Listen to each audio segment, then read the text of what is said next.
Bonjour à tous, aujourd'hui on va voir comment faire une carte de vœux très rapidement, facilement et personnalisée. Déjà tout d'abord on va faire l'image sur Midjourney. Si vous n'avez pas vu mon tuto sur Midjourney, je vous invite à aller sur cette vidéo. Maintenant que vous avez Discord et Midjourney, vous pourrez créer l'image qui correspond au fond que vous voulez avoir pour vos meilleurs vœux. Ensuite, pour la mise en page, vu que je souhaite faire un tuto accessible à tous, je ne la fais pas sur Photoshop ni Illustrator, je vais la faire sur Canva, qui est un logiciel bien connu pour faire de la mise en page. Personnellement, je l'utilise très rarement ou voire même jamais parce que je connais les logiciels professionnels qui sont à mon sens bien meilleurs.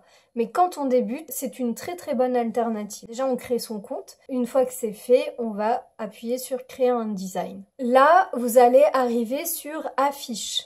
Donc attention, c'est assez grand. Vous pourrez réduire le format par la suite si vous le voulez. Donc pour ça, là, vous voyez, j'ai mon plan de travail. Ensuite, je vais essayer de choisir d'importer mon image.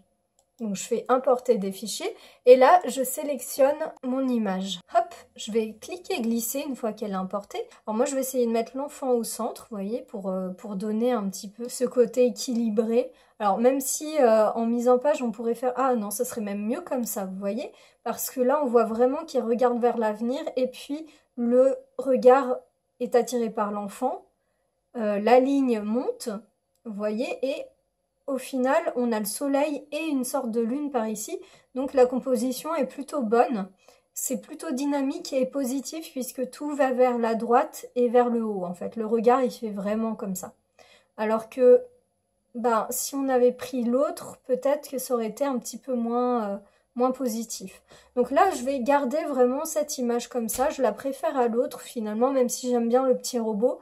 C'est peut-être un petit peu plus anxiogène, je ne sais pas. Donc là l'idée c'est quand même de souhaiter les meilleurs vœux.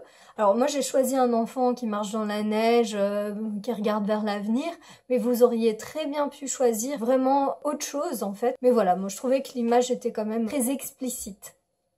Donc ensuite, une fois que vous avez importé votre image, vous pouvez aller dans texte. Donc là, vous allez choisir une typographie qui vous plaît. Ce qu'il faut savoir, il faut faire très attention à la couleur que vous allez prendre pour votre texte. Là, j'ai un fond bleu-blanc. Donc, il va falloir plutôt que je prenne une couleur qui se démarque bien. Le rose pourrait aller, par exemple, mais ça fait pas très nouvelle année. Du coup, on va voir ce qu'on pourra trouver d'autre. Celle-ci, par exemple, est pas mal. Et là, je vais la caler là où il n'y a pas de fond. Je vais essayer de modifier toutes les lettres. Je vais écrire bonne. Je n'utilise pas souvent ce logiciel, mais il est très bien quand on démarre.